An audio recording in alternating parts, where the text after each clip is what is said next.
Okay, so sorry about the issues earlier. My webcam was being very glitchy, and that was the first time that has ever happened to me. But thankfully, with some quick internet searching, I found out it was actually a connection issue with my it actually wasn't a connection issue from so I have a hub for like a lot of all the USB things that I need to do all this craziness, and yeah, I had a loose connection at the hub, and that was causing some weird stuff to happen with the webcam. So, webcam issue is fixed. We can have some fun today. So, before I talk about this, let me just introduce myself. My name's Sugi Yamagawa, and I'm just a regular guy VTubing my slow life hobbies in my 30s. So, today, in slow life hobby activities, we're going to be restoring a 100 plus old hand plane from the Ohio Tool Company. I already have it somewhat partially disassembled between the metally parts and the wood parts. So, let's see here. So, kind of see there's a number 2. Well, it's actually number 3. Or is it? Do I have it upside down? I probably have it upside down. Sorry about that. Oh, there we go. That's easy. And you can kind of see. Oh, there it is. There it is. There you go. So that's Ohio Tools. They were a company. So I did do a little bit of research into Ohio Tool for today, and unfortunately I found out some less than ideal information about them, and that was the fact that they actually used one of the things Ohio Tool was known for was their use of prison labor. I'm a little bit disappointed to hear some unfortunate history regarding the means for how this was manufactured, but unfortunately that's all in it's not entirely in the past, unfortunately, in this country, but this is a hand plane. I want to fix it up. I want to make it nice. A little bit of the history that I have with this hand plane. This hand plane was actually originally my grandfather's, and my grandpa, when he passed away, he had so much stuff, like stuff on stuff on stuff. Like, so a little bit about him as a person.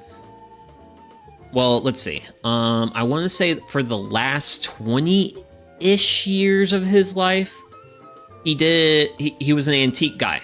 So he collected antiques, he bought antiques, he sold antiques. And one of his specialties as an antique dealer was working on cabinetry.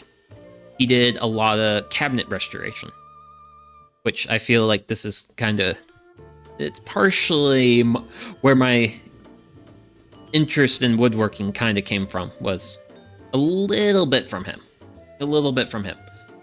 Honestly, my main interest in woodworking is just because I am an absolute massive fan of trees, and I just like working with trees. But so I got this. Well, I actually got it from his. So he had so much stuff that the family had to auction it off. So I picked this up at auction. This looks very old, seems very old. We're not going to get too super ambitious with today's restoration. I'm not gonna like sand this. I'm not planning on like giving this like a good sanding and getting it into a looks new condition. Today's goal is to restore this to the point where we can put it into service and actually use it. Oh, okay. So that's the goal. That's the game plan for today, is to get this back up to like actually being able to use it. So we have the body of the hand plane here, and this is actually a wooden wedge, which you can kind of see like the wear marks here on the back. So when you were to put the wedge works with this. So what we have here is we have the actual like plain iron plain blade. This is the part on top, and then underneath of it we have a secondary metal piece. Kind of see it like right here. You kind of see like the difference between the two better here. And this is the oh hey, hello, welcome in, wisps. But yeah, I'm just we're currently going over the parts of the plane. So right now, this is the plane. This is the plane. This is actually the plain iron. This is the actual blade. This is the thing that does the cut. And then here we have what's called a chip breaker. So when you plane wood and stuff, you will create like a chip, well, a shaving. And what the chip breaker does is kind of help just break it loose. And then we also have a small screw here. And then this assemblage is actually so this actually goes into the plane body, kind of like this. But as you can see, kind of sticks out a little bit too much. So if you wanted to like adjust your height, you would have to kind of set it in, and then you would use this wooden wedge. Then you would slip that in, and then that would help set the height of your plane blade. So we're going to be working on, most of the work is actually going to be happening here. We're going to be mostly focused on cleaning this up, getting a lot of the rust off, getting this cleaned up good enough. We're going to also do some sharpening, and we're going to get this up to the point where we can actually use it to do woodworking and stuff. We are going to be doing evening. Does the iron have tool maker's marks? So this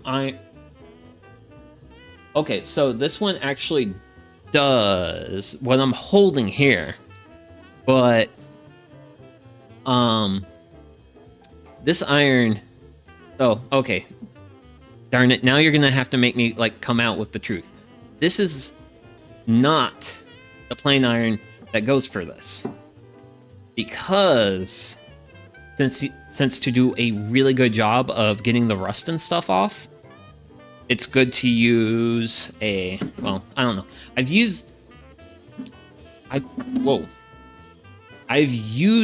WD version of this before on when I restored my cast iron tea kettle that I use for campfire cooking streams.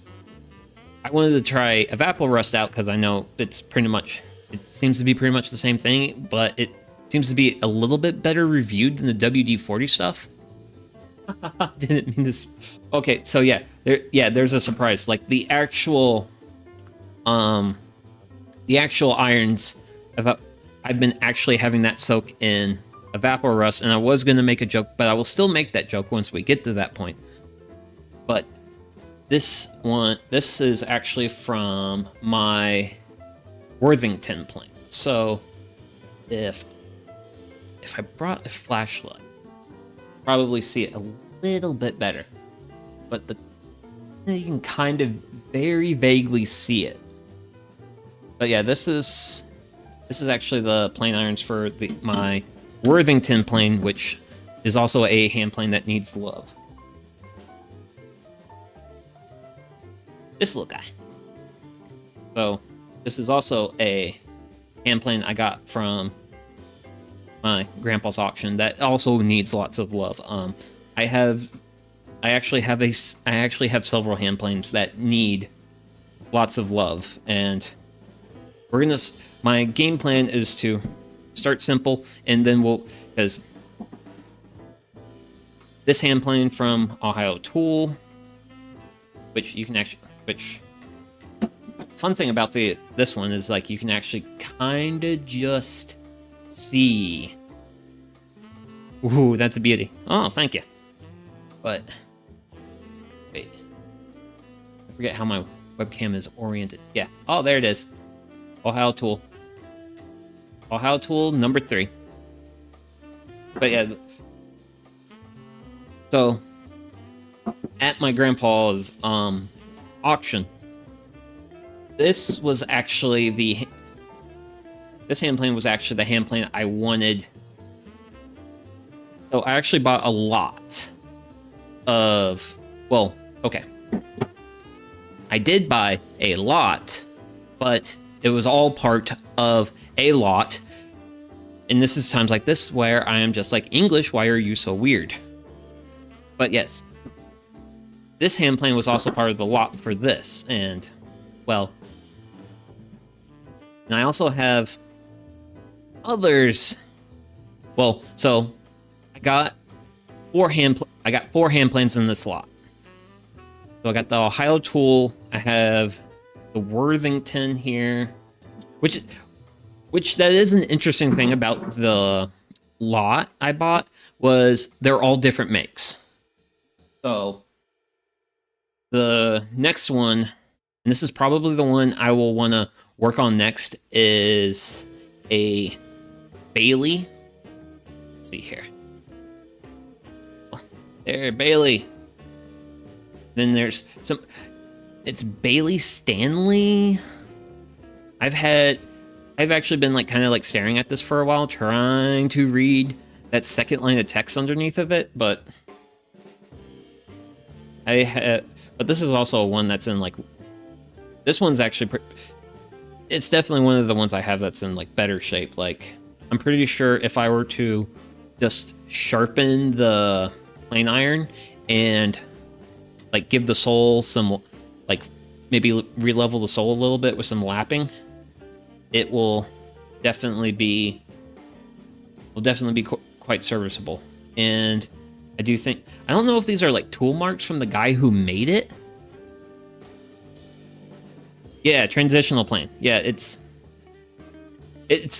really interesting, the variety of planes I got in this. Gotta give love to the Bailey next. Yeah, yes, the Bailey's gonna be probably the second plane I show love to, because I don't know, I just like the aesthetics of it. But yeah, and also these are all like these are like smaller hand planes, and they're gonna probably, and smaller hand planes are probably gonna be seeing more use around here. So I got the Ohio Tool, the Worthington, the Bailey, and my last plane is this ancient thing. So this is a, well, actually, wait, if I remember the camera orientation, this is a number 5 Stanley. I actually did a little bit of research on this one just because of how old it is. Granted, this one is also good. This one is going to be a project because the handle's cracked here. So this is going to take a lot of work. But it's interesting that there's really not much in terms of like other, because there's the number 5 here at the toe, but as far as like other tooling marks, there's not really a lot of tooling marks on this. But I can say it's a Stanley because there is an S under this piece. So, and as you can see, this thing, and there was actually because I saw a like it was like an identifying tool, and I think the result I got when I did the research for this guy, I think this is the Stanley number 5 Type 4. So, which I remember this was manufactured around the 1870s. So this thing is nearly 150 years old. The kind of planes you get into, like, little adjustment. stuff, yeah. But yeah, a lot of there's actually a lot of nice. Whoa, hey, don't get up, don't do that. But yeah, there's actually a lot of nice history here. But I think the thing that like impresses me the most is like the diversity here, because it's all different manufacturers. So yeah, this whole, I mean, I don't expect to get super into like hand plane restoring, but we are definitely going to be working on these 4 beauties here over probably the course of the next 2 months or so. We're going to focus on Ohio Tool today, and hi, plain iron for the Worthington. But yeah, there's other planes here that are going to get some love. It's a lot of good yes, Stanley has so much good documentation. When I was trying to do research into Ohio Tool, there was like nothing. Well, there's a little bit out there on Ohio Tool, but like Stanley, like for the Stanley, I was able to get like a full walkthrough on figuring out what type of hand plane this is. But yeah, so these are all a bunch of hand planes I got at a auction. Well, an auction of all my grandpa's old stuff, which these I did. So it wasn't. So the next thing was not part of this lot. It was a separate thing. It was covered in dust, and the funniest thing about this is I was reading a book on these. I was actually reading a book, because the current book I was reading when this auction happened was a book on Japanese hand planes. So, technically speaking, I've kind of restored this. I haven't done any. I've neglected to re-level the sole, but I have had. I've actually worked on the actual blade for this guy, which I actually still need to work on this blade, because if I remember right, I have a slight chip on one of my. Oh, I think you can kind of see it where my finger is. I have a. Is it on? Yeah, it's on that side. Yeah, it's on this side. I have a slight chip in the blade there. But yeah. And what I think, because one of the cool things that I know, well, actually the sides got rusted. Oh, okay. Actually, we can see it on the back real well. So on the back, we can actually see the laminated steel, the transition between the hard steel that holds the blade and then the softer backing material. So all this steel up here is soft steel, whereas like the steel down here is actually a harder steel. You can also see how there's like a bit of a hollow, a bit of a cup. That is also another thing. And also it has the, let's see. Where do I gotta flip this? I gotta flip this? Yeah. I don't know if I can bring this into view or not, but it has the katakana for O back. Oh, you can kind of see it there. But yeah. But yeah, this is like, this was part of a lot, and when it came to buying a piece from it, I literally just like made my like bid, whatever, and then it's like, okay, you get to pick however many things at $3, and I picked this up for $3. So, and this pretty much, and with the Japanese plane, I don't know, can we get all these? Can we get all these beauties here? Kinda, sort of, maybe. But yeah, this is basically the extent of my hand plane collection.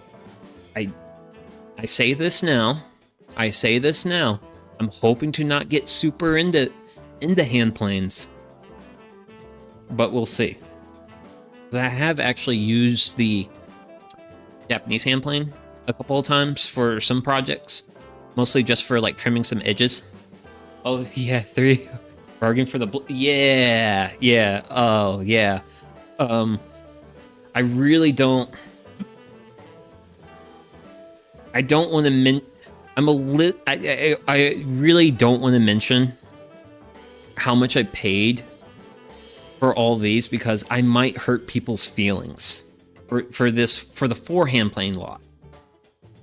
Because I only paid like, yeah, which I got like $3 for this. Granted, this thing was just covered in dust, and the blade had a lot of rust on it, actually, and I got a lot of that rust off, but still got a little bit of rust forming on it. Probably should, whenever I go to like take out that last chip on the blade on this guy, probably should coat it in a little bit of WD-40 or something, just to keep the rust away.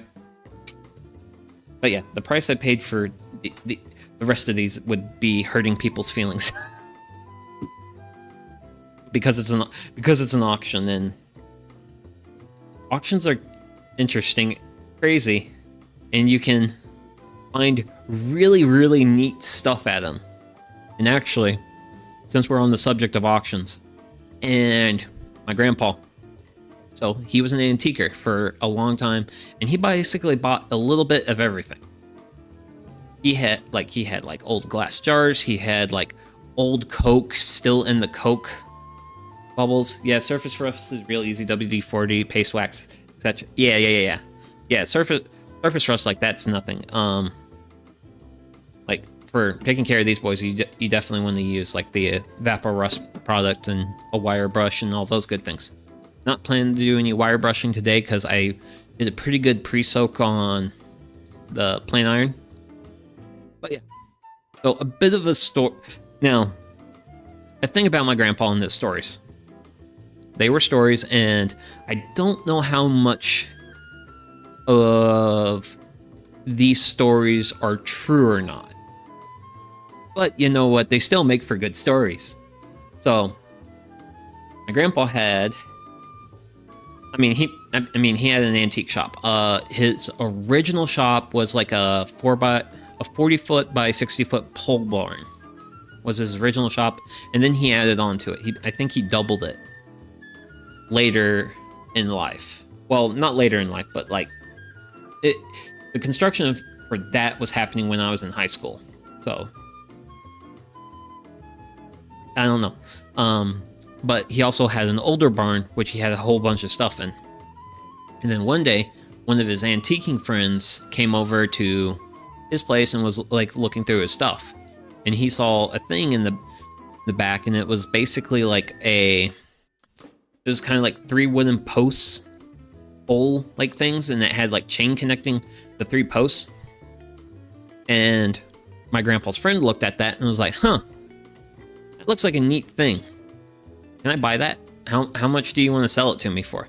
And my grandpa thought about it, and he was like, and I completely forgotten the price, but it was like some nominal price. It was probably like $10-20. So he sold this thing to his friend, and then later, I don't know if it was like later that day or like some other time, they actually went to the auctions, and my grandpa and my grandpa's buddy put the piece that he bought off my grandpa up for auction.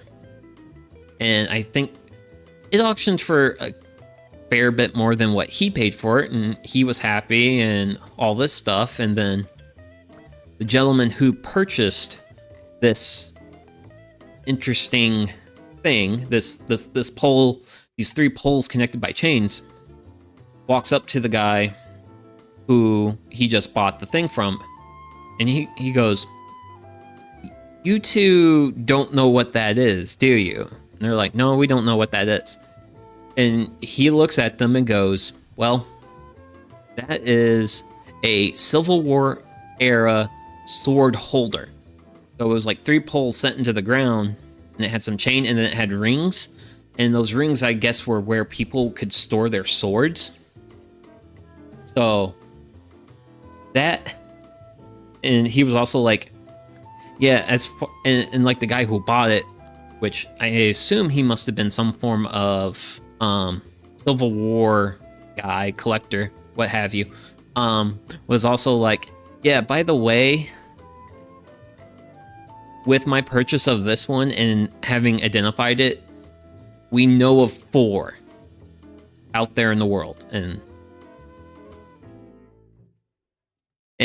the value of the thing was easily in the 4 digits, which was a real funny story. But yeah, the things you find, the things that people like, the things people have just laying in the back of their barns that they've forgotten about.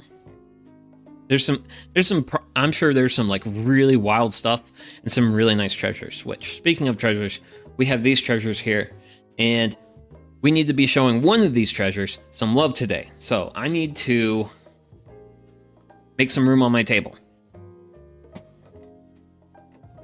so we can actually have some fun.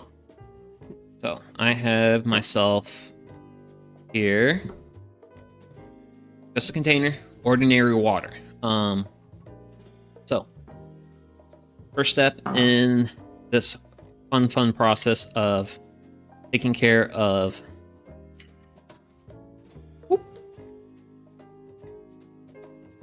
a neat thing. Imagine how many swords it's held before. Yeah, that's the real fun stuff. Like, because like, not only do like various objects are neat because of what they are, but also kind of like the actual, if you actually knew like the actual history of how the thing was like used and stuff like that. I have very similar feelings towards my family anvil, because I actually have the Yamagawa clan ancestral anvil. I am actually the 5th generation member of my family to have that anvil, and I just absolutely love the fact that one of my family heirlooms is an anvil, and it's great. It's just great. But yeah, like to know if something was used by like a famous craftsperson or stuff that was like actually involved in actual points of history, that stuff's really cool. Granted, for the really neat history stuff, you usually have to go to a museum to find. You usually don't go to like the back, because that is probably one of the downsides to like finding stuff in like barns, especially after the guy who originally purchased it passed away.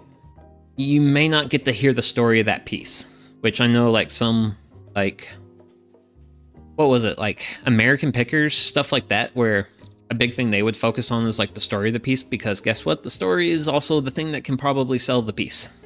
So yeah, I think this is enough yapping. And for now, I have me just some water that I've added, just standard Dawn dish soap. Just you can use.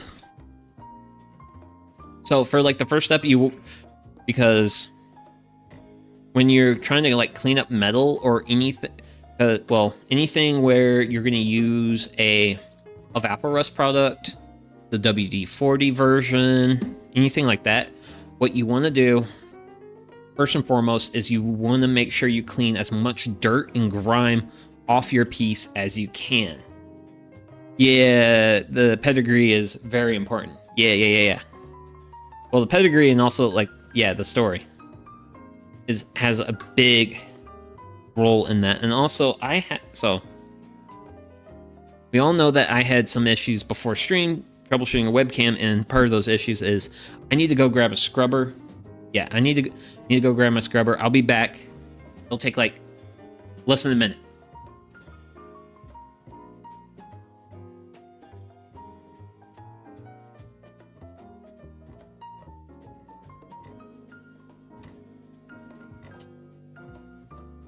Okay, so I'm back. I got my scrubber.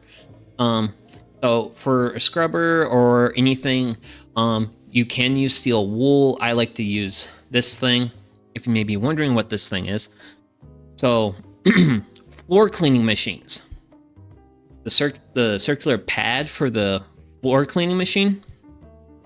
There's actually there's a mounting there's actually a thing that you use to mount the end on the scrubber pad to the actual machine, and they always cut out a hole for that mounting hardware, and you can actually pop out the centerpiece to do the mounting, and then the centerpiece is basically an abrasive pad, which this is actually what I really, because this is actually one of my favorite cleaning things, because steel wool can scratch some things if you get too aggressive with it.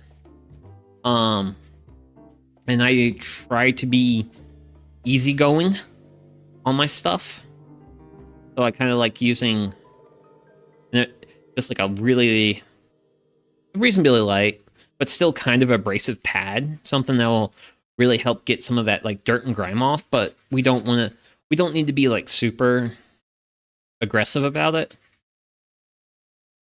So we're just going to go through, just give everything a really nice clean and real nice scrubbing. And one of the reasons why you want to give something a nice scrubbing, like a good degreaser, like what I have here, is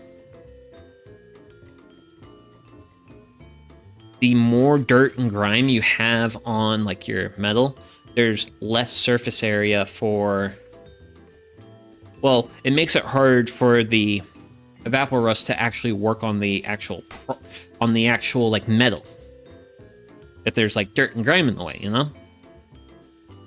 Which is funny, because this is actually very similar to, kind of similar to something that I'm already a lot more knowledgeable about, and I've done a lot more times, and that's brew beer. In brewing, there's a difference between what is clean and what is sanitized. And the thing is, you have to have clean materials before you have sanitized ones.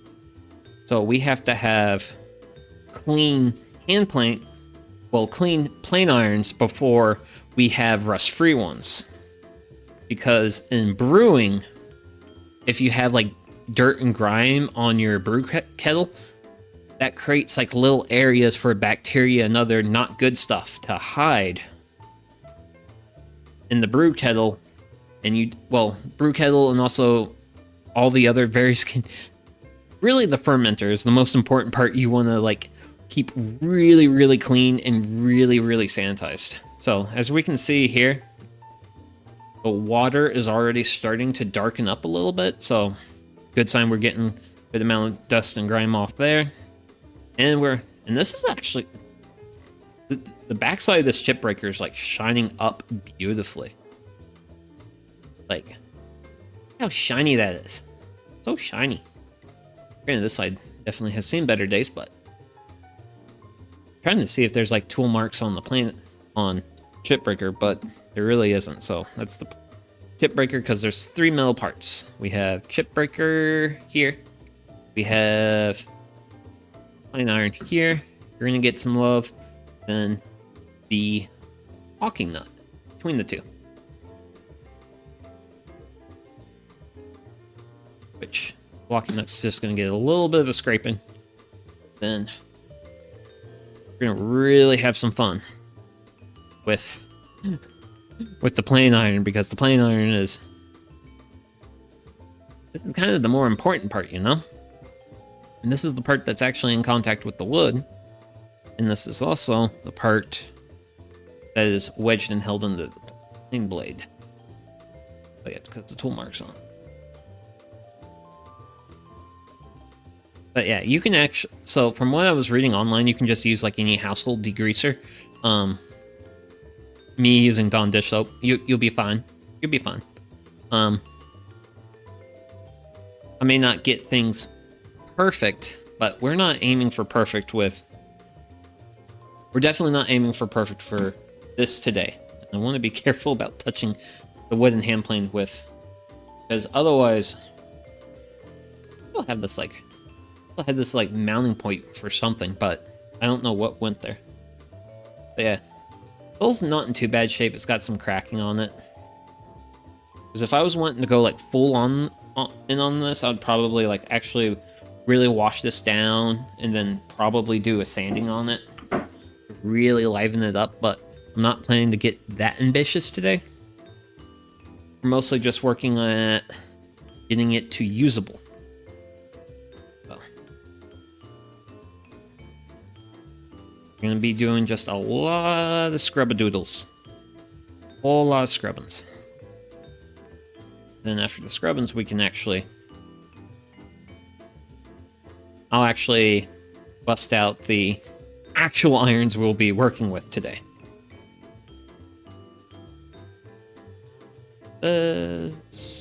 That. Granted, I actually want to, since I had this in my hands, I do want to take a look at the blade. Ooh, nice. Oh, man. Very nice. So, I don't know if we can get this to show real well. Oh, okay, decently. But yeah, no major chips. There's like no major chips in the actual blade at all, so with a little bit of rust removal and some rust removal and some TLC, some other stuff, we'll probably get the... This hand plane will probably come to life quite easily, quite nicely. Granted, I'm not going to get too super scrubby here. I'm going to be a little bit more scrubby because I think some of these grime spots are actual grime versus rust. I want to make sure I get those taken care of. But as you can see, the water's darkened up. That is a very good sign that we are getting grime off. Less grime equals good. So that I'm gonna, let's see. You know what? Let's see. I'm gonna just take a rag here.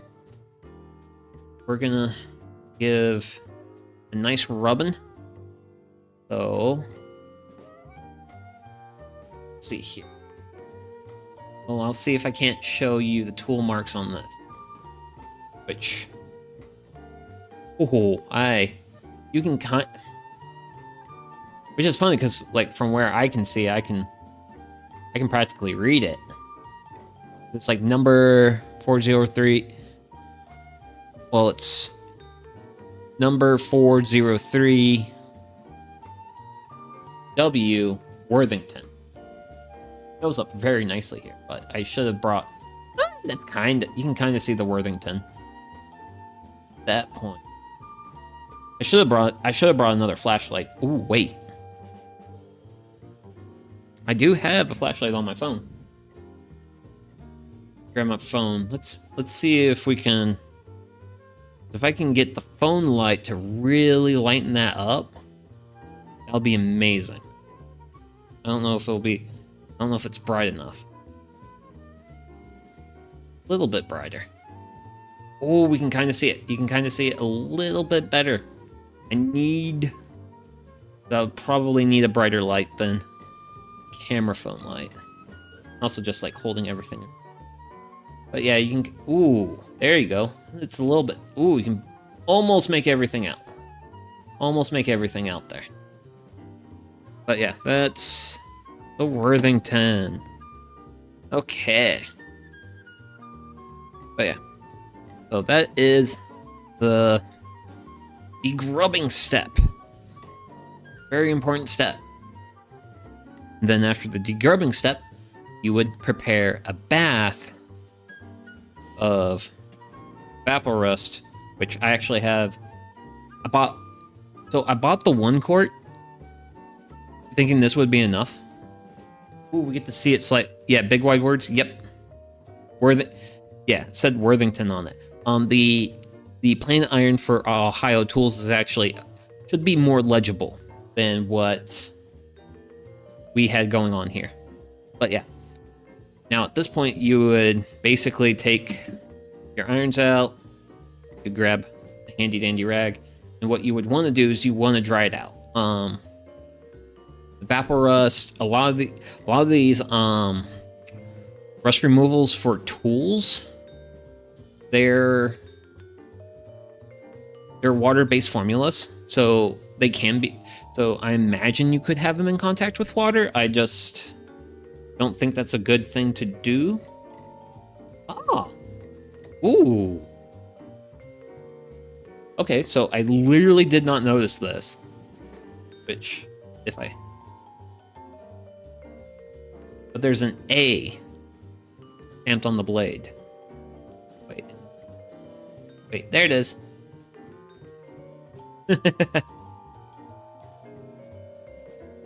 Oh wow, the angle's weird, but yeah.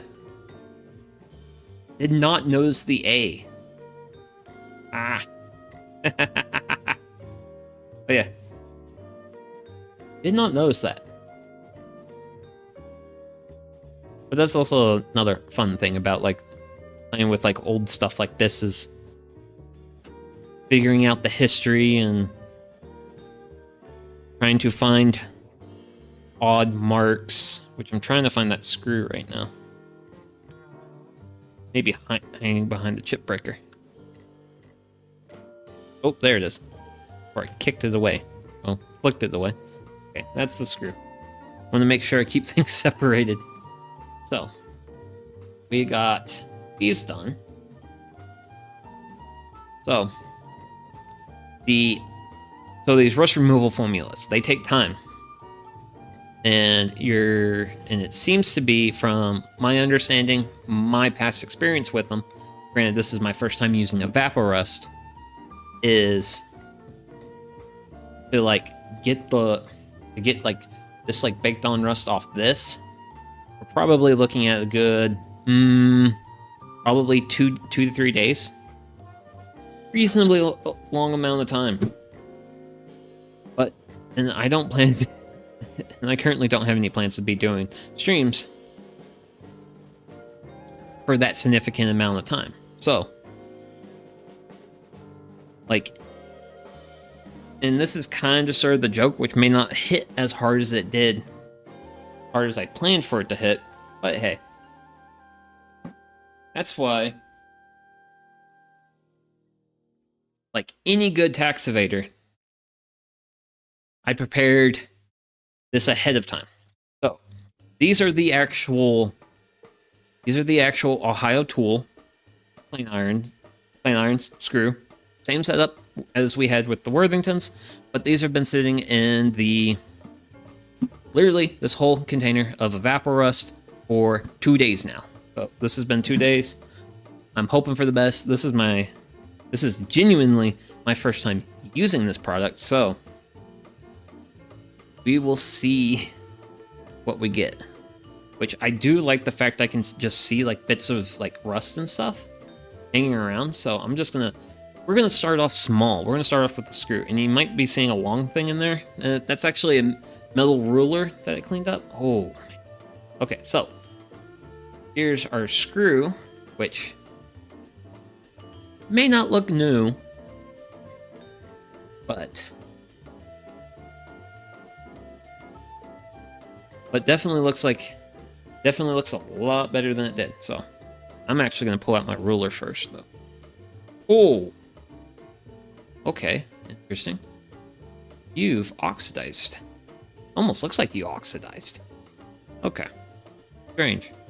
I'm going to dip this. I'm actually going to dip the ruler in here because it's actually darkened. It actually darkened. It doesn't look as like, ooh, oh my. Give me a minute here. This is actually cleaning up. Oh, I'm gonna be giving this. So, I actually bought some stuff. So, I actually went to an estate sale here recently. Like a few days ago. Well, not days ago, but probably like, let's say 2 weeks ago. And so the guy who passed away, he was like a machinist. So I'm just going to do one side of this ruler. Ooh, that ruler might not be standard iron. So it's a machinist ruler. It's steel. It's actually, so interesting enough, you can look at the plain irons and you can tell when I pull these out of the solution, they're going to be shiny. This is actually coming together real nicely over here after some nice scrubbing, which definitely probably still needs some TLC. But let me give it quick, because I want to give this a nice wipe down right quick before I show it. But yeah. So this is what it looked like coming out of the bath. Really, really dark, really hard to read. But you can still kind of read it a little bit. But here is with like a little bit of elbow grease. Really shine, like it actually shined up real nicely. Like I'm sure if I actually, and then we kind of like zoom out a little bit, and it's like, okay, so this is what it looked like when it came out of the bath. Granted, still probably, yeah, I've got iron coming off onto me. But yeah, so, and let's see here. And I thought I did this. Granted, one of the fun things one of the cool things about this being, a couple cool things about this being like a machinist ruler is, holy smokes, the fractions, which I don't know if my camera has the resolution for how incredibly awesome these fractions are, because it goes down to 2/28. Oh wow! So there's actually two sides of fractions. So one side of the ruler counts fractions in multiples of 4, and then the other side actually does fractions in 8s. But I do actually want to, because there's a center part here. Yeah, there we go. I'm roughly in that area. So I do so we are going to kind of clean up. So I'm going to spend a bit of a moment to clean this up, because Dad's old shop, we had a conversation on one of your streams about this manufacturer. And one of the fun things about the conversation was like the location of a certain tool maker, and I made my comments based off this ruler I'm holding, because you actually brought them up by name. I was like, man, I've seen that name recently. I've seen that name recently. Where did I see that name recently? This ruler. So if I think I got my camera right, well, if I'm thinking about it, I got my camera. Let's see. This is, granted, I do still have soap and water on this. So this was actually made. So this ruler was made by Miller Tool, which I'm hoping, well, actually Miller Falls Company. So, ooh, we have text. We have text of the old thing. Really hard to see though. Wish. But yeah, it says Miller Falls Tool Company, Greenfield, Massachusetts. And it says tempered number 4, made in the USA. But yeah, when we were talking about Miller Tool, I actually had this ruler just like hanging out like up on my little work shelf, and I was just pulling it off and looking at it and be like, huh. But also another thing I really like about this ruler, and what's probably going to come in handy for like doing woodworking projects, is how thick it is. I actually have another ruler. So this is basically like old school. This is like old school ruler. This is slightly newer. This one's a lot more like flexible. Whereas there's some give to the old school, but it's definitely a lot more stiffer because they are. One's definitely a lot thicker than the other. Granted, this was also just a little. This was actually just like a nice, handy, small metal ruler I picked up at like a flea market for like $2 or something, I think. Granted, I do like the fact that it actually has metric on it. It has metric on it, and then it has a bunch of unit conversions. Yeah, they're prolific. They made tools for a bunch of brands here. Worthington. Oh, okay. Neat. But yeah, it definitely seemed like Miller Tools did a lot of the stuff. Granted, Miller Falls. Miller Falls? Miller's Falls. But yeah. Definitely a nice little addition to the shop. And honestly, this still needs a little bit of cleaning up with like soap, scrubbing, little elbow grease. So I'm gonna just put this in this container, and I'm gonna move this container off my workbench. Well, I'm actually darn it. Crap. I use this for a thing. I've used it for this, but okay. Okay. You know what? I know what I'm gonna do. So I'm gonna drink water. So once we pull these plane irons out, we're actually gonna get into the sharpening portion. But not only do I need water, but my water stones also need water. I need to grab a container to dip them in, which is usually this thing I'm using right here for this purpose, but I need to find another container. And I'm about an hour's in the stream, so I'm gonna hit the restroom, and I'm gonna grab a container so that way I can actually get my whetstones wet. So I'll be right back.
Okay, and I'm back. So, had to get me a fresh container full of water because we get into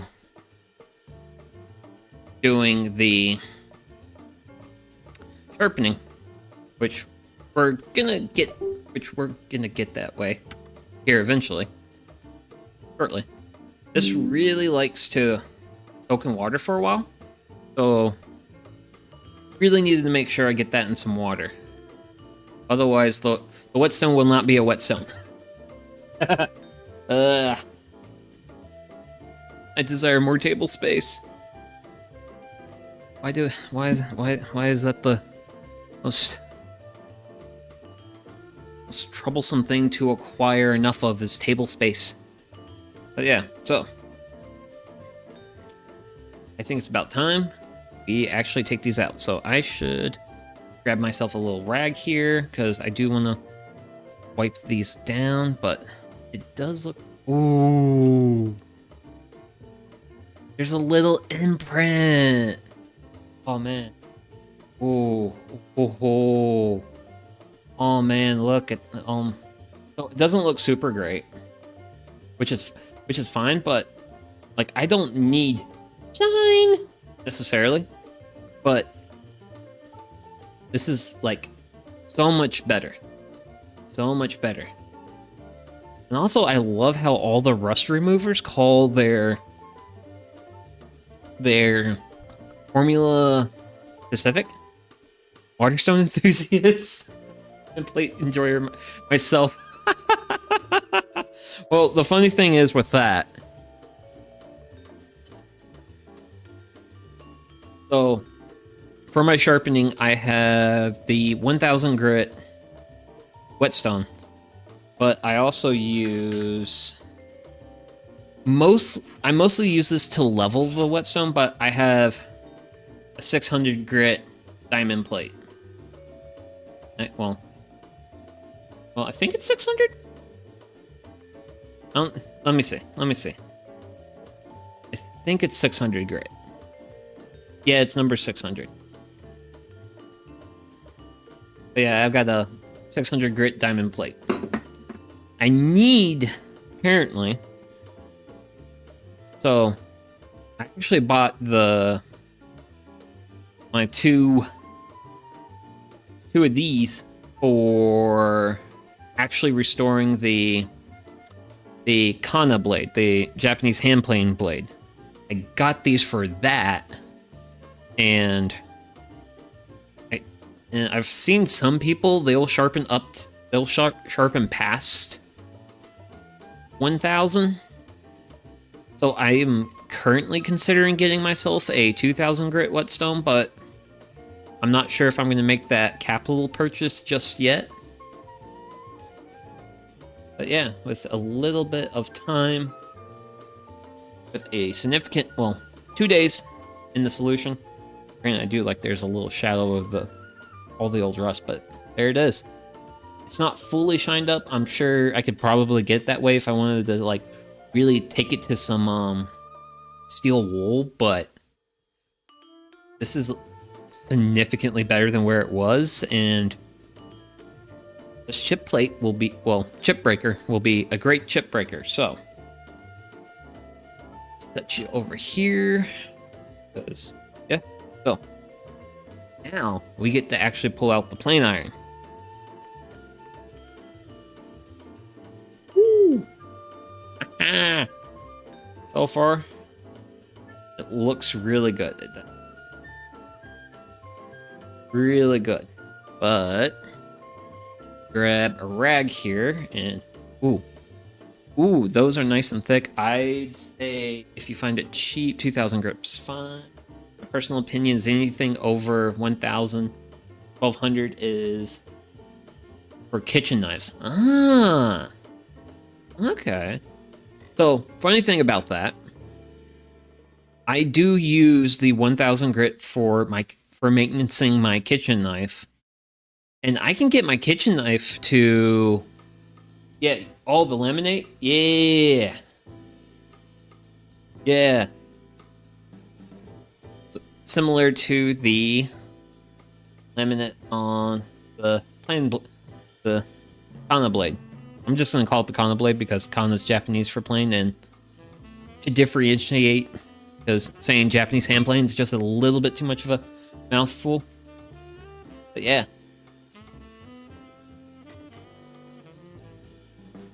Real nice day, actually. Ooh, wait. Let's try let's go for the edge. Let's go for the edge.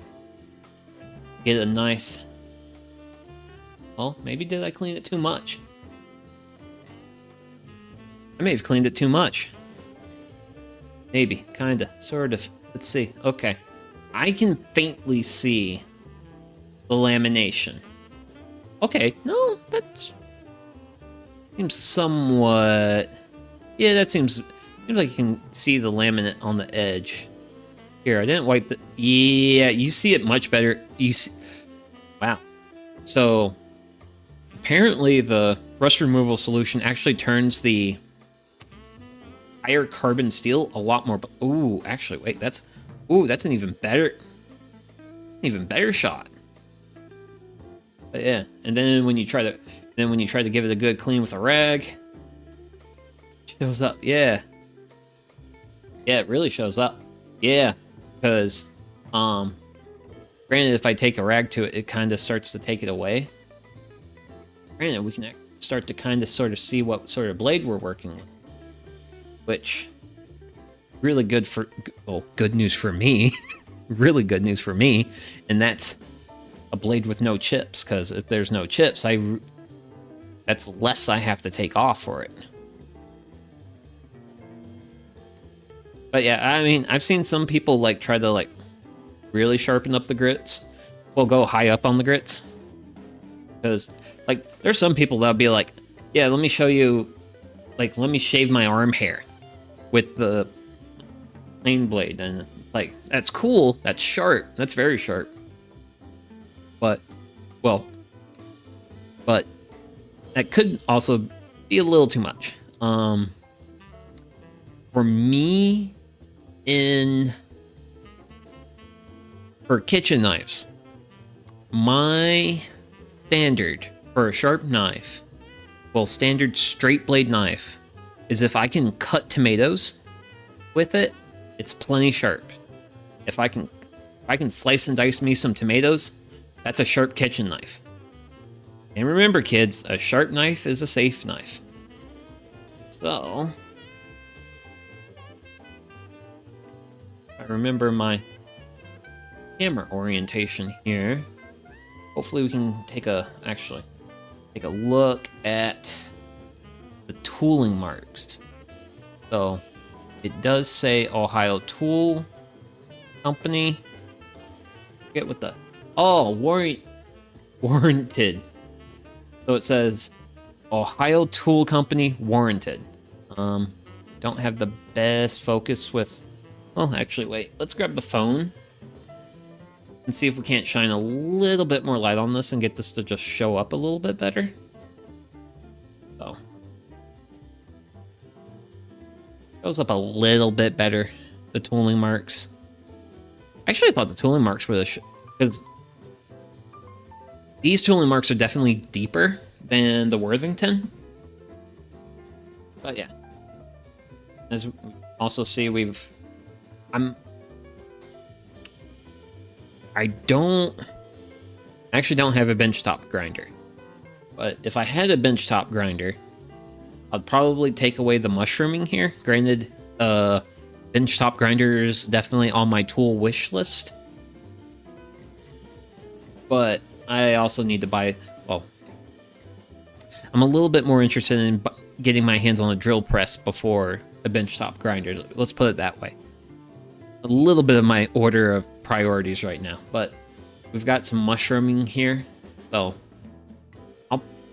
it's going to be left that way for now, but for now it's pretty good. So thank you very much. Actually, thank you, Rust Removal Solution. Well, actually, kind of do a bit of a side-by-side. So this is the Ohio Tool chip breaker post rust removal, and this is This is the Worthington one that has yet to go through. Warranted was how company marked quality control early on, and then it just stopped to... okay. That's what I was thinking, but... So that's a bit of a side-by-side of those two.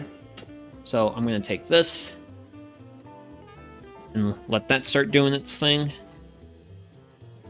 And then kind of a little bit of this... You can kind of notice a little bit with the screws, but it doesn't like super show up. A little bit smaller. Not a little bit smaller, but also not as rusted. And then here's a side-by-side of the plane irons. So you have rust removed, still got rust. Opposite sides of them. Oh, there'll be screws there. Woo! And also you can reuse this stuff a lot, supposedly. But yeah, so I'm gonna go ahead and start letting these guys do their soak thing. Eventually we'll work on the Worthington again.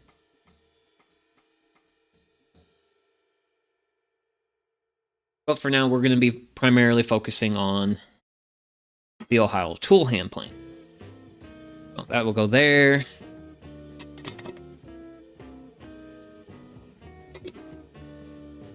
And also, I really need to fix my like chat box, because I was having to look past the arm of the camera for it. So I've had my whetstone getting wet for a little while.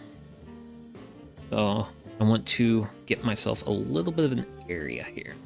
Not sure how I'm going to best do this, but we'll set this here. Tip breaker will not need sharpening. I think I might take one of these wet rags to this, just to get like the surface level dust off. But we are going to be focused. Rust-Oleum makes a gel deruster. It's good, but you have to... Oh! Yeah, that's gonna be good if you have to use it outside. So I'm just gonna have the diamond. I'm just throwing it in there. It doesn't have to soak. The whetstone, it's best to let it soak. You might be able to see a slight trickle of bubbles coming out of it. You just want really good water penetration. You want it to be actually wet. So, people fancier than me have made little, basically jigs that hold their whetstones. Me, I am a poor cheap bastard. I have this stuff. So, for those who may be a little bit unfamiliar with this strange substance, this is the stuff you put in your kitchen drawers to keep your utensils from not sliding around so much. And I have to say, in my experience with using these whetstones, I put a whetstone on it, I can shake my whole workbench. Holds the whetstone immensely well. Even though it may not perhaps be what other people use, this is what I've been using, because it's reasonably cheap and reasonably available. Maybe someday if I because I probably should get like a coarser grit than 1000, and then maybe if I actually like get set up with like a bit more of a whole sharpening system, because right now I'm just using like two, because I just got my 600 diamond and then my 1000 grit. I keep things maybe too simple, but I'd at least like to think fun. So grab my plane iron, just gonna do a little bit of brushing. So, and we'll get to sharpening. So we're gonna use your fingers to lay it flat as you can, and then you just want to pull it across the whetstone. And that's basically all you're doing. Actually, I did a stream a little while back where I just sharpened tools, and I'm pretty sure I actually used this whetstone in that stream because I was showing a little bit of love to my chisels. And whenever the surface starts to look a little dry, just dip your hand in some water. And yeah. Also, at some point, I do plan to get a dual mic setup going.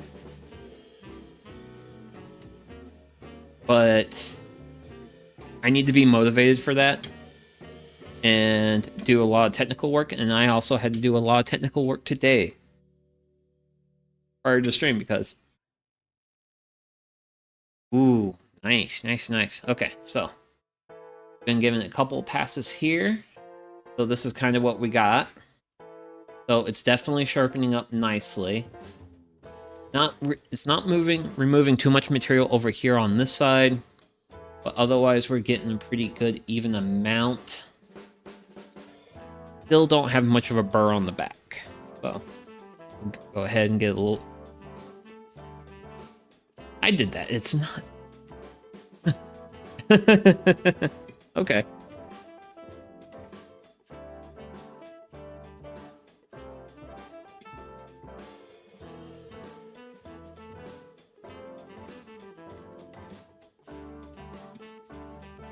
Someday. Well, so the thing is I actually have Bluetooth microphones that I can clip to me. I just have to get everything set up. And I'm just admittedly a guy with a life. Well, that and also have a house to take care of but myself. That's probably like the biggest thing. That's like the biggest thing. Because maintaining a full vegetable garden does take a little bit of time. And I have decided I will be putting back on my brassica production next year. Because garden fresh broccoli is nice. But boy, oh boy, if you just want to grow like a dozen broccoli plants, it takes up so much room. And I'd rather have a little bit more room for a more high value crop. It's mostly balancing. My mic has more processing. The spatial mic has less processing but lower gain. Ah.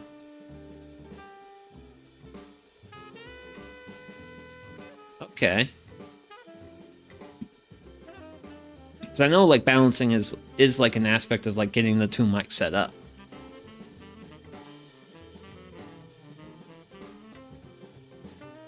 Oh, I'm pulling my workbench with.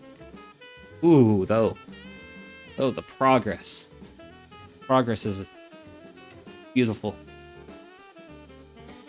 Really starting to shape up. Starting to feel a burr on the back. A little bit. So, definitely doing really well in this middle area, but towards the sides, I'm not getting as much of a consistent grind. So we're just gonna keep grinding. This is not normally how streamers grind, but this is how this silliness grinds. Yeah. I mean, honestly, I was just really happy when I really looked at the blade and didn't see chips, because if there was chips, oh boy, we would be here for a while. If I was really trying to take chips out of a blade, especially like out of like a good old hard tool steel, oh my goodness, we'll be here for a while. We'll be here for a while.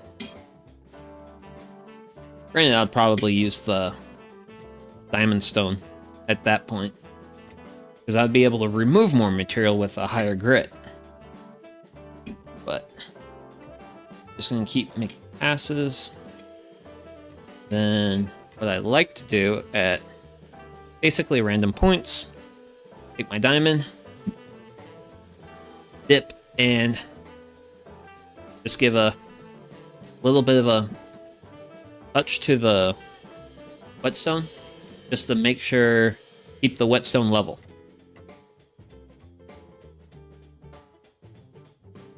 And I do like it when I buy stuff for projects, like this whetstone, which was used to bring this to life, for stuff that is actually useful, like my kitchen knives. It's always nice when you can like take something like, this is good for a project, but now it's good for keeping my knife sharp and safe. Do you chamfer your plane irons at all, or just sharpen them straight across? So, I am really new to this. I don't really try to chamfer too much. I just honestly just try to get them right straight across the blade,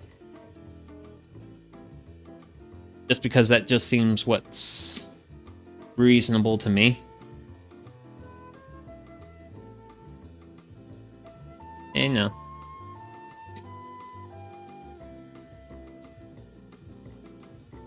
I basically just look at what other people do, and then I'm like, okay, cool, that seems. But yeah, we're now actually so let's see here.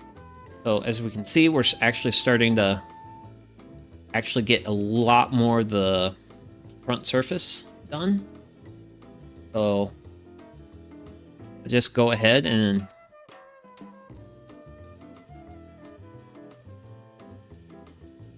keep going along with it.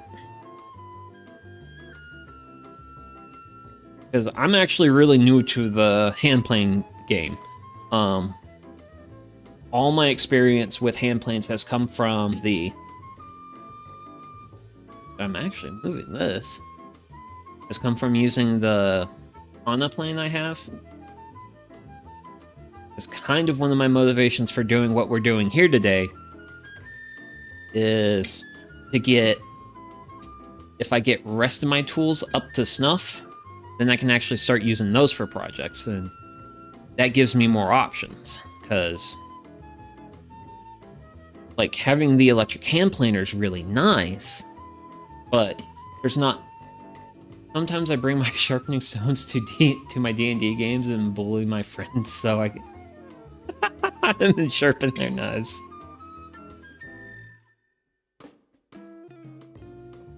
Nice, very nice.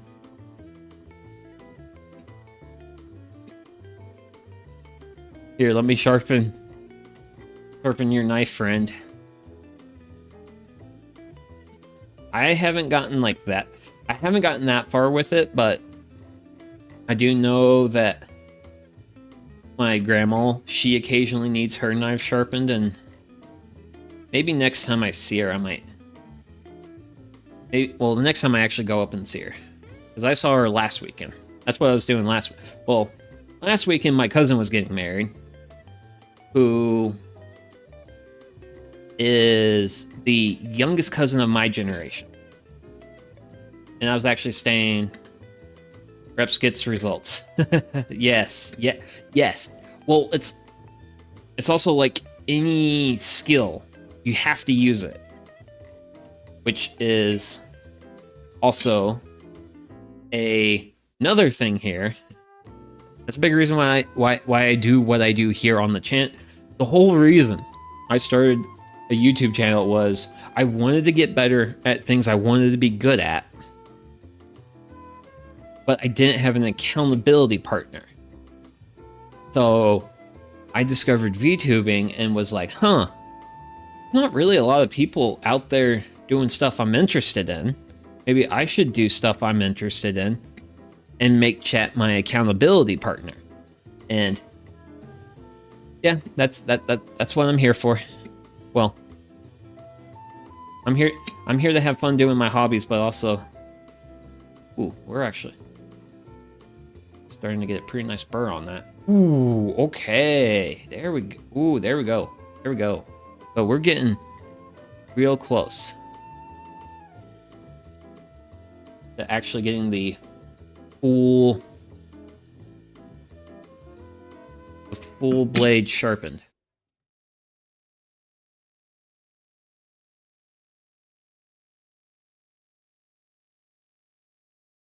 You know, I'm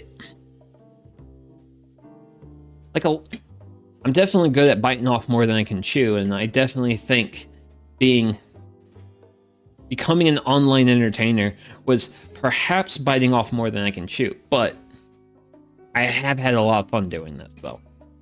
And even when I have like the fun stuff of like tech issues and such, but hey, I can say this though. I can say this. I'm the only VTuber who cooks over a campfire on this platform. I am the only bad human being who does. I'm gonna make sure I don't get water. That is one of the downsides to this setup, though, is you will get water everywhere, and water will come off your workbench. I actually have a nice little water and iron shavings down here.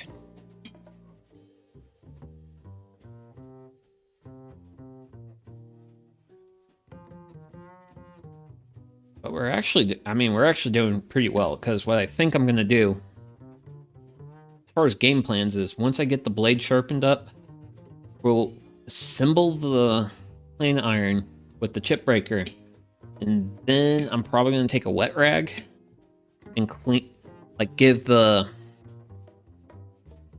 actual wooden hand plane just a good like wet rag wipe down, just to get all the superficial dust off, and then I actually have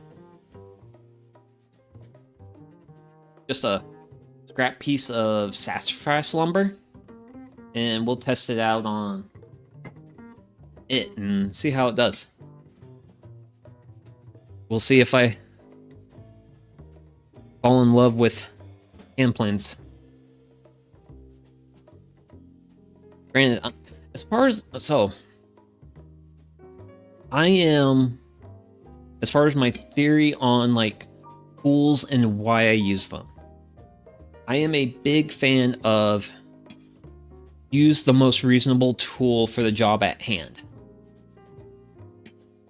That's my thing when it comes to tools. And pretty much one of my big thoughts towards hand planes is hand planes represent a new option for me. Well, I've kind of had an option, but I'm now expanding my options. There's going to be times where having those options is going to be really nice.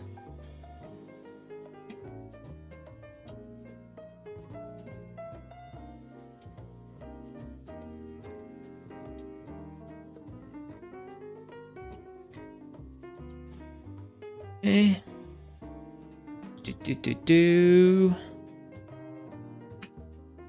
Bit of a flattening. Cornucopious amounts of water.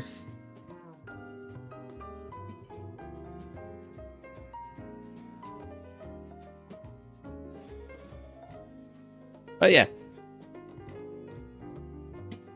this is one of the joys of hand sharpening. But sharpening is also a very important skill, at least as far as one in woodworking, and also just a good life skill. So we're almost completely done on this side. I don't have the biggest burr on the back, and then we also have like this. We have this big area here. If it ends up being a challenge taking care of this area, granted, I think I may have been drifting off plane block, because additionally when I'm sharpening chisels, I'll like move it to different sides. And I think I've been going a little bit too far over to the side, and that's been kind of hampering my efforts to get that other side. So that might be one of the reasons why it's not taking too much of a sharpening right now, but we will see. But for now, it just comes down to a little elbow grease. Elbow grease and that sweet, sweet patience. So, one of my favorite ways to annoy my friends is whenever they get really impatient with something. I'm always the one who's just like, patience is a virtue. And I annoy my friends maybe not like a lot, but a reasonable amount. With patience is a virtue. So, keep pulling this a little bit further away. It does have its shortcomings. It's reasonably good. This is a reasonably good holding surface for whetstones.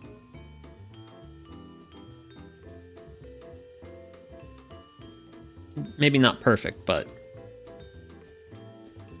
pretty good. Pretty good.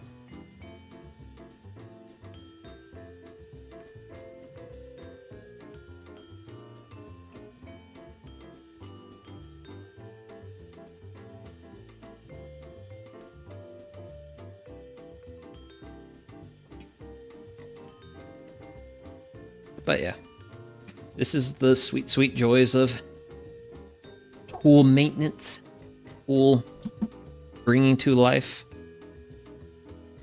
I really wish I could actually... I wish there was a bit more literature on Ohio Tool so I could actually date this.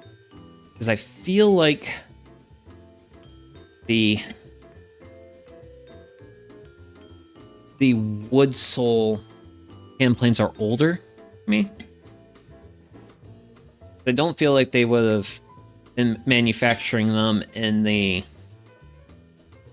say, the like 1800s.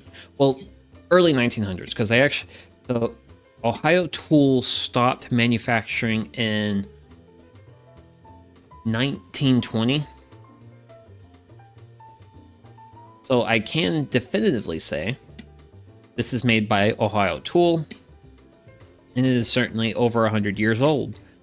However, though, it could be even older than that, which I would not be surprised if it's like 1800s year amount old.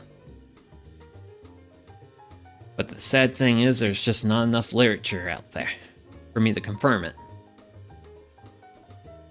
Or at least in my research. Okay.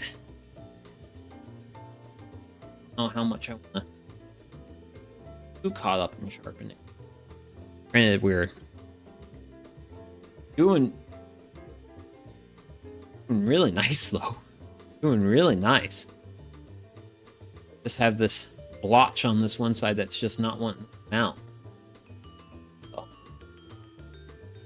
I think I might try to go... We'll do a little bit more. And then I'll do a few stroke. Well, I'll do like probably like 3 strokes on the back just to take care of the burr that I've been making. And then once we get that done, I'll probably call the iron done. And then we'll turn our attention to the main body of the plane.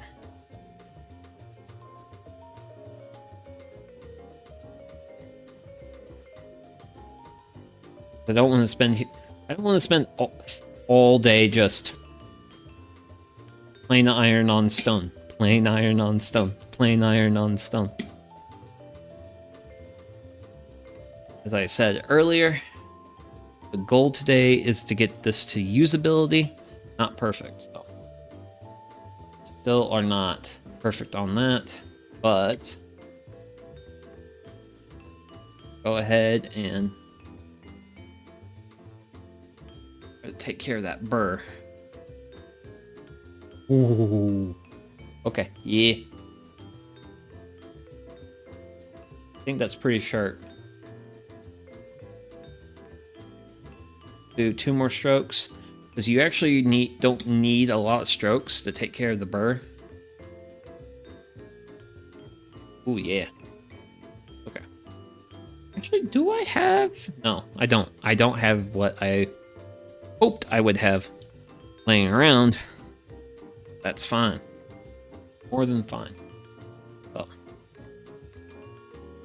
The may not be the sharpest it's ever been, but it's certainly much better than what it was. So, take my whetstone, dip it in my water. Oh, I have water going that way. Okay. So I've been getting water all over my shop for a little while now, but as you can see, certainly removed a reasonable amount of material. Perhaps if I wanted to, probably should have hit it with the diamond stone a little bit more early on, just to like get a lot of material off, get it like really close, and then polish up with the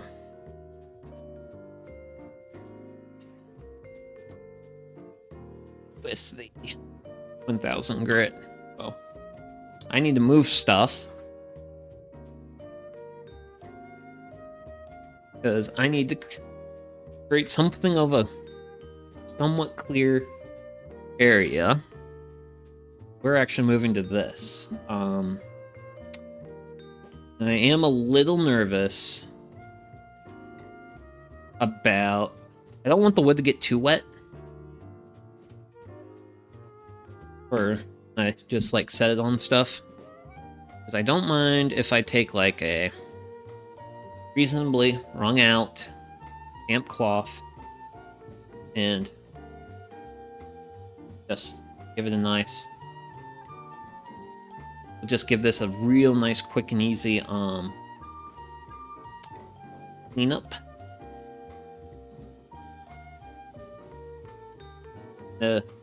Really just trying to get the dust and grime off. Sure, like what we initially did before, but really for surface level grime on wood, I just feel like a wet rag is probably the best route to go.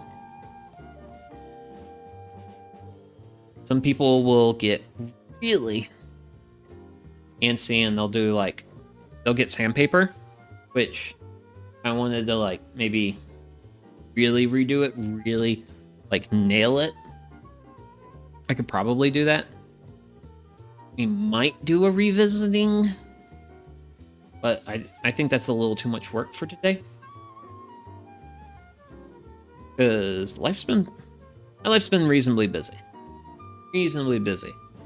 Don't want to be putting too much work into restoring old planes. But yeah, bit of a coloration difference though. Definitely looks a lot better. So let me grab handy dandy wet rag again. We'll grab the main body. Actually, start on the sides. Let's get the sides first. And clean those up. Get all this old dust that's been collecting on here for who knows how long. There's no telling how long this plane has sat in my grandpa's shop. So let's get the other side here. Rag used to get dirty. That also means that's another good sign that I'm removing quite a bit of dust material. Let's see. Oh. So, trying to see the number 3 down there, and then Ohio Tool Company on the top.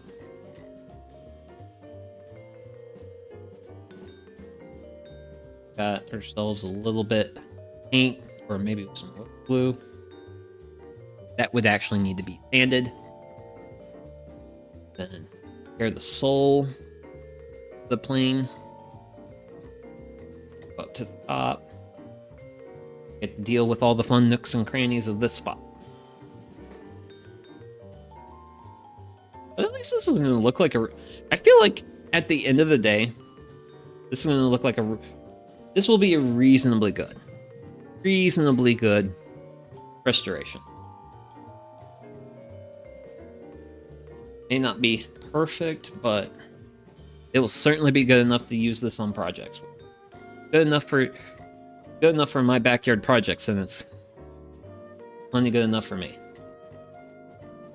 Really getting nooks and crannies is very challenging. Ooh, something. I'm gonna try and do something here. What I want to do is just kind of floss it with my rag on two sides. Just kind of get into that nook a little bit better.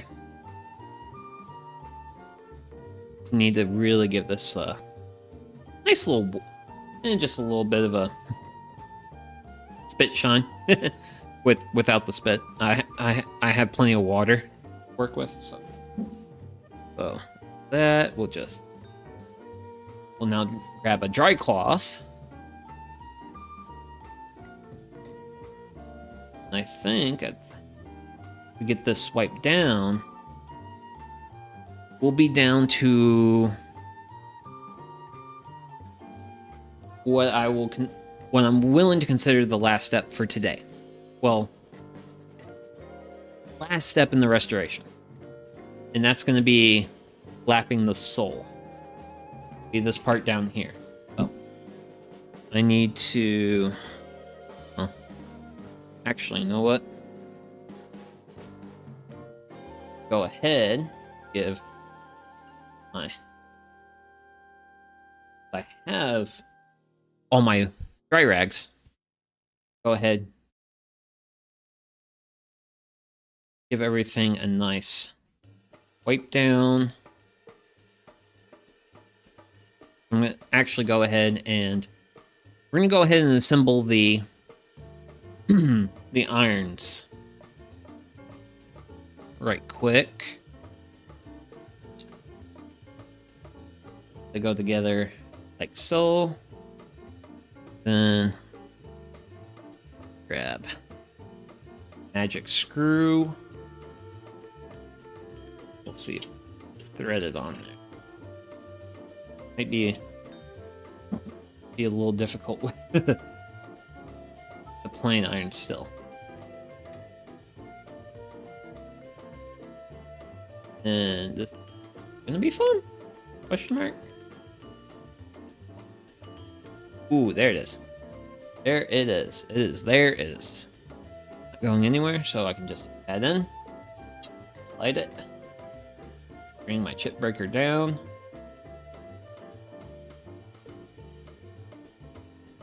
So, I'm not really sure on proper adjustment for this. But I'm going to just choose kind of middle of the road towards the end. The chip breaker. And then we'll just give it a nice little tighten down. Make sure it doesn't go anywhere. So that's the plain iron. That's all that. So hopefully we've done a decent amount of water cleanup.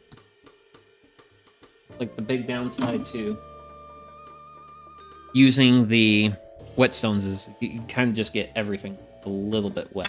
So we're going to take all this, move it off to the side, and get myself a little bit of an area here. Because to lap this, I have to grab a heavy thing.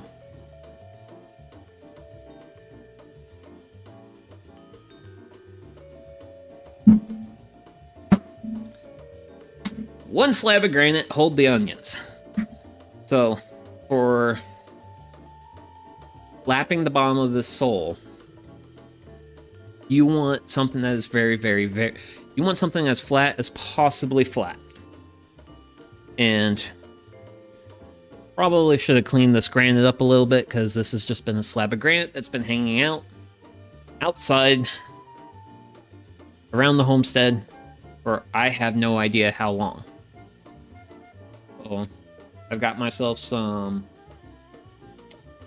30 grit. No, not 30. This is 60. 60? 60. 60 grit sandpaper. Then I gotta figure out how to unwrap this. And once I figure out how to unwrap it, we're gonna actually get, we're gonna set up our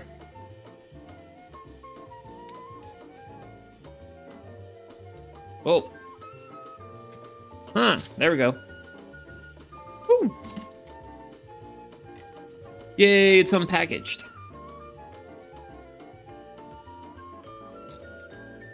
Okay. So I'm gonna want just a length of sandpaper. I think this has, yep, it's perf edges. I love perf edges. So, what I'm gonna do with this piece of sandpaper, admittedly, I should have probably gotten something a little bit wider. That would have been a little bit nicer for today, but this will work. Okay, as long as that holds.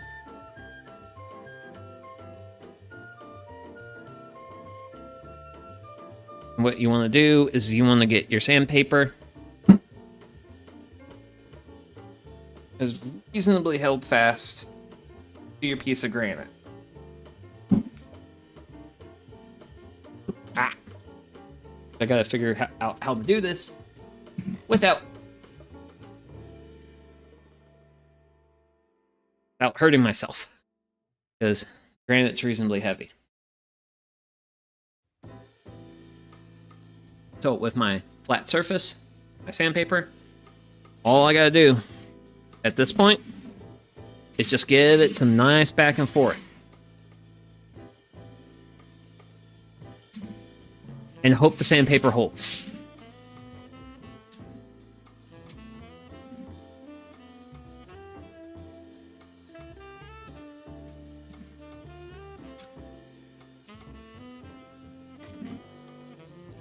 Granted, I also just realized if I just held one side, I could just go like this in one direction.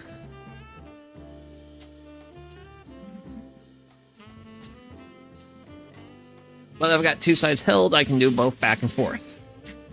So, you really want to make... Lapping soles is kind of an important part, because you want your bed, your sole, to be as flat as possible. But with what little work we've already done, I'm seeing a lot of even wear. So I don't think this is going to take much work. This is not going to be sharpening the plane blade levels of work, which my sandpaper's let go at my other end. So I just have to work it in one direction now, which coincidentally is also the direction I'll be working this plane. So,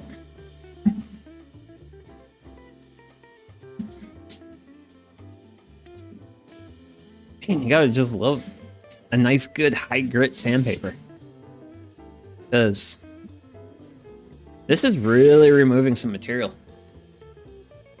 It's actually, can you see? No, you guys can't see.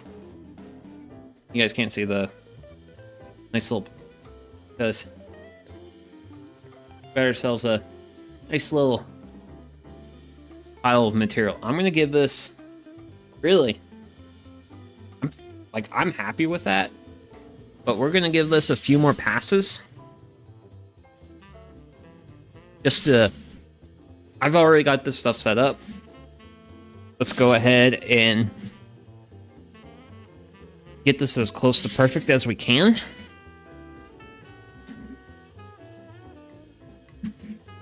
And then once we get it close, perfect as we can, honestly, I'm really happy with this. Like, this is the color difference between the wood. Like, that's smooth, that is flat, which, actually, I haven't used this as much. You know what? I should use this more often. But I've got my aluminum square. I really need to bust this out more often. But what I'm gonna do, we're gonna just go down the bed of the plane.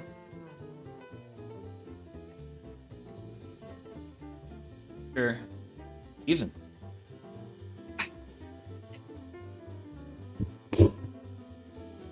That part went really well. Really well, really quickly and easily, which is nice. It's not every day that happens for me. We had a little bit of let's call a learning experience with the plane iron. I should have been a bit more aggressive at the start on that. So, the sandpaper, I'm dumping dust. Nearby trash can, and I have a slab of granite to get off my desk. So, give me a moment to get this off.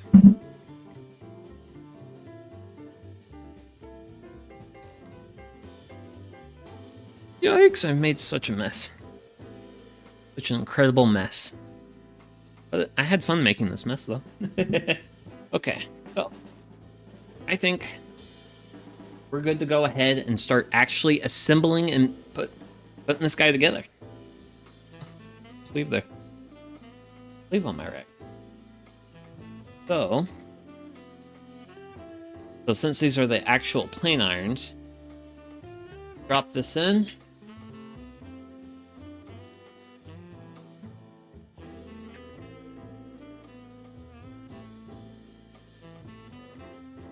So as you can see, if I drop it all the way in, whoa, that's way too much. Way too much. We want to just take a little bit. Little bit. So that. Wait, did I install this wrong? That. Wait, this has got a groove for this. Did I install this backwards? I installed it backwards. Pretty sure. I installed my chip breaker backwards. I should have took photos beforehand. But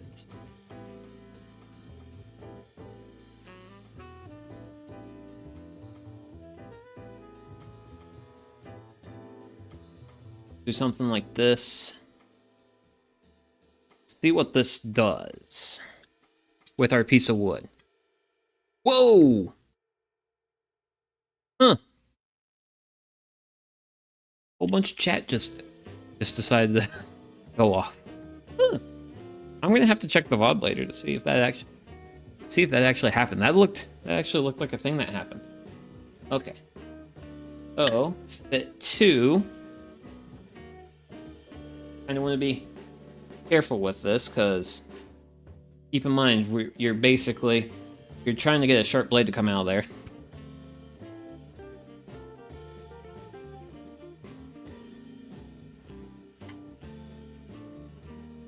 Granted, okay. So what we're going to try to do is get a reasonable depth on it. Then we'll use our wedge. And then the wedge kind of what locks our depth in. Which I don't want to take. I want to take a light cut. So I'll just use the back of my screwdriver. to set that. I think that might be a little bit on the aggressive side, but shortly does make a little bit of room here. And we have that.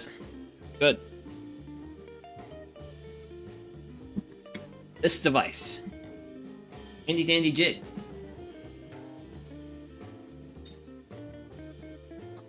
And for this jig, I have a couple clamps. So this is actually what I use for my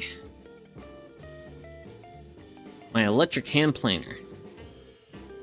That's actually another reason why I've never used a lot of the physical planes is I have an electric hand planer and I usually use that for stuff. So get that securely mounted. So those two clamps support the jig, and then this is going to support wood. This is sassafras, by the way. This is actually a scrap piece of sassafras from a past project of mine. And open that clamp a bit more, but I don't want to open it too much. Do something like this.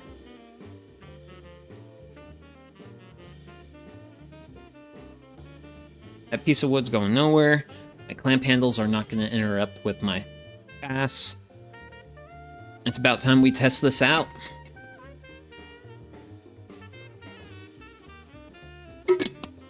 So, grab our reasonably newly restored Ohio Tool hand plane, and we'll see what we get. Which I think the bite might be a little too much, which we'll see. Ooh. Okay, it's biting. I think it's definitely, we went too, we're trying to take off way too much. So, grab the back.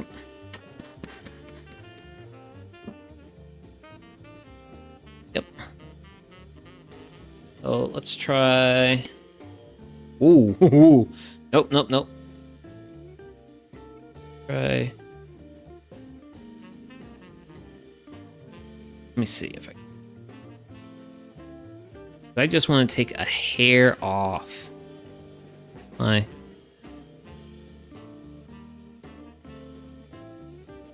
Yeah, I am. Give me a moment here. This is going to take some. What I should do, get the blade right at the sole.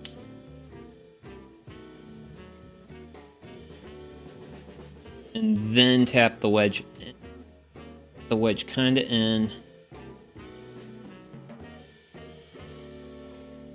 See what we see. I don't know. I'm gonna tap the wedge in.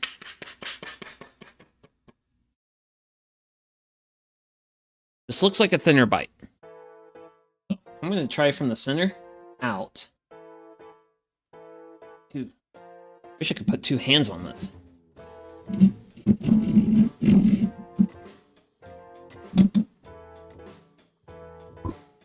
So it cuts. Let's see.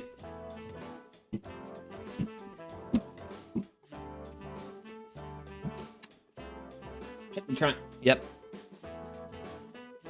I am definitely trying to take way too big of a cut. I need to. This is going to take some fine tuning, but it works. It planes. I just need to get it to the point where it can plane well. Which.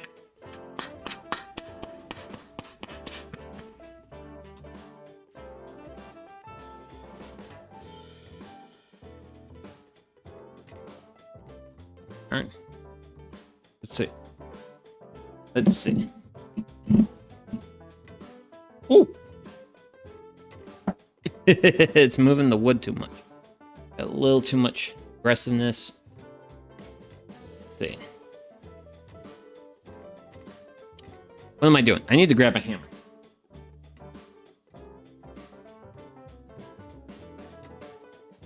Because these are technically better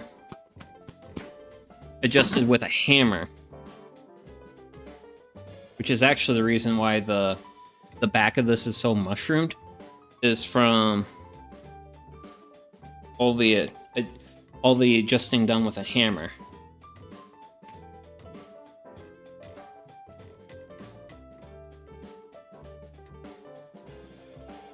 So if I hold that,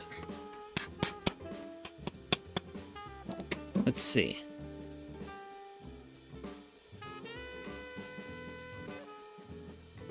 Also uneven. I also had it unevenly adjusted. It was biting a little too much on one side, but not enough on another. So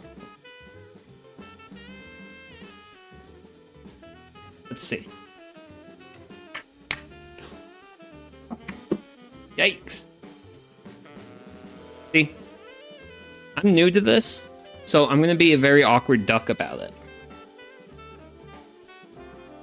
But I do want to see if I can't get some like curls today.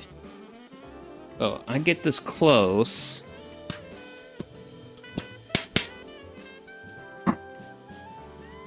So if I'm right, my plane should just...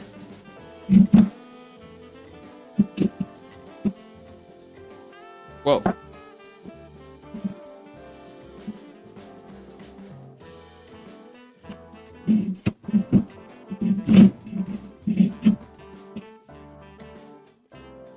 Well, you know what? One issue is I don't have this supported for. Because I don't have any clamping pressure on the back. Problem is, I don't know if I can get clamping pressure there without... My goodness gracious, I think we might actually... I might be able to make this work. We'll see, we'll see, we'll see. I'm not entirely sure how this... But we are getting shavings though. Granted.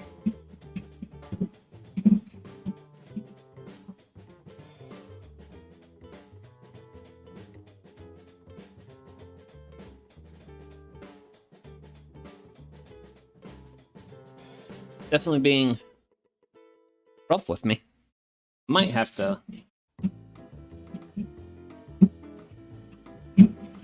Well, we're getting some curls, but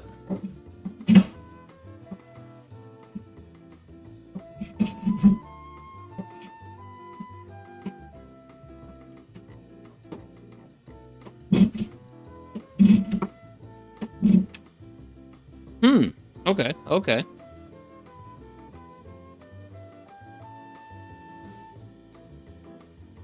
Let me...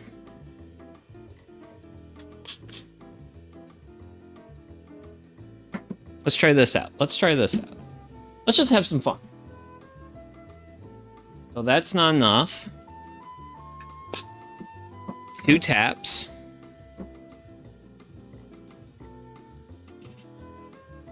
Ooh. Ooh, ooh, okay. So, managed to get that. So, we're getting good. Getting closer.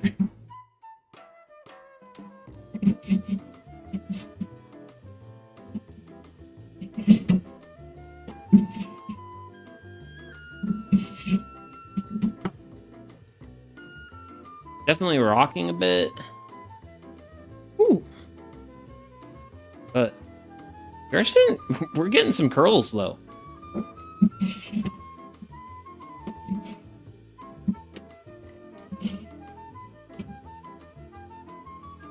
Definitely getting some curls though. which I gotta get. Which is one of the real nice things about this is that they smell exactly like sassafras.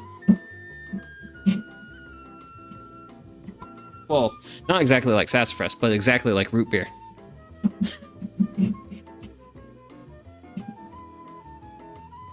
So.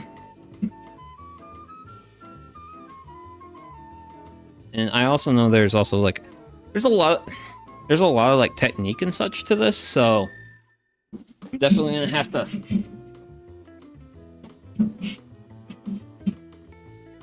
learn, especially on the back end, because I'm really messing up there. But as far as getting some curls out of this, I'm doing reasonably well at that. So.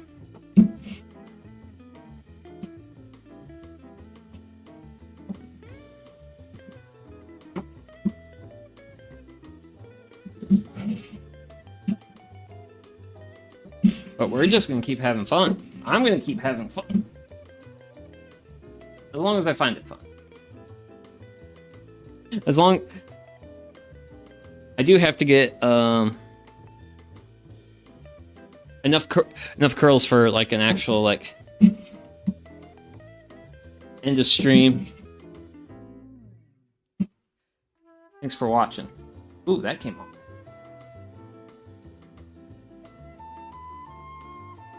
Nice tight little bundle there. Granted, I'm sure if like some of the old guys, the guys who originally worked with these tools were like, saw me right now, they'd be like, man, this guy's a not smart guy. But hey, you know what? That's the great thing about being a VTuber. You don't have to be smart to be a VTuber. Some people actually really like the not so smart types, but that other end is getting real close. I think my name's a little.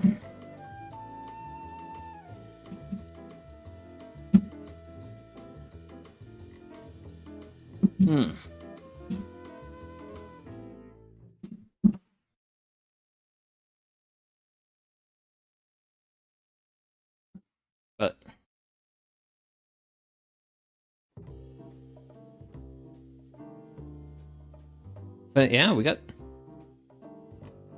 pretty decent curls out of it. I kind of want to make a few more passes on the sassafras here. And just see, and just try to get a bit more of a feel.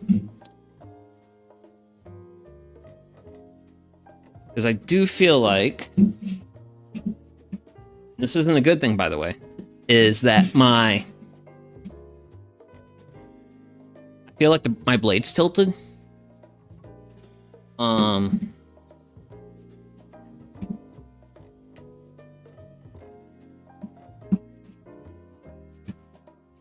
So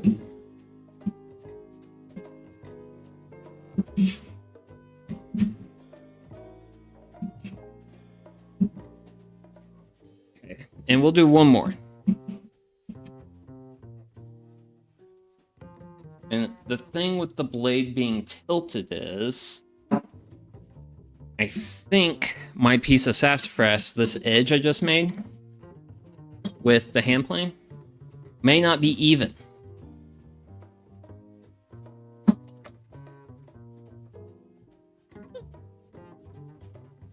Let me see.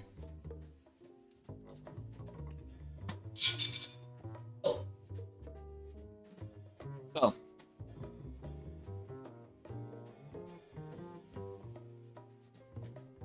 I think blade. Whoa. Actually, wait a second. Yep. Let me switch hands. But yeah.